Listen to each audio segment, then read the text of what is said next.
নতুন বছরে একে একে স্টার জলসা এবং জি বাংলা তাদের দর্শকদের জন্য একাধিক নতুন গল্পের সম্ভার নিয়ে আসছে। ইতিমধ্যে বেশ কিছু ধারাবাহিকের আপডেট এসে গেছে। এবার স্টার জলসার আপকামিং ধারাবাহিকে দ্বিতীয় নায়ক চরিত্রে আসছেন কিছুদিন আগে জি বাংলার অন্যতম জনপ্রিয় ধারাবাহিকের অভিনেতা।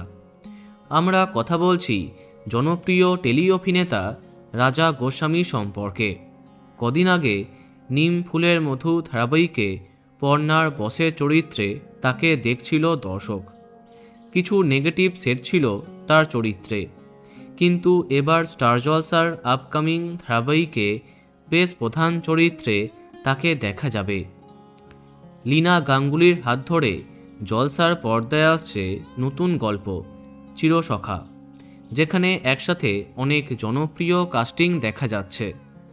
সম্প্রতি ধারাবাহিকের প্রথমের দিকের কিছু পর্বের শ্যুট করতে উত্তরবঙ্গে পাড়ি দিয়েছিল এর তারকারা। সেখানে অভিনেতাকে দেখা যাচ্ছে। ধারাবাহিকে প্রধান চরিত্রে দেখা যাবে সুদীপ মুখার্জি এবং অপরাজিতা ঘোষকে।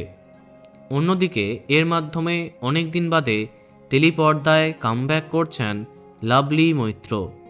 সম্ভবত তার বিপরীতে দেখা যাবে রাজা গোস্বামীকে। ইতিমধ্যে শ্যুট হয়ে গেছে চিরসখা ধারাবাহিকের প্রথম প্রমোর। খুব শীঘ্রই তা সামনে আসবে। তো বন্ধুরা, কে কে এক্সাইটেড কমেন্টে জানাতে পারো। আর এই রকমই আরও অনেক ভিডিও পেতে সাবস্ক্রাইব কারেন্ট বস। ধন্যবাদ।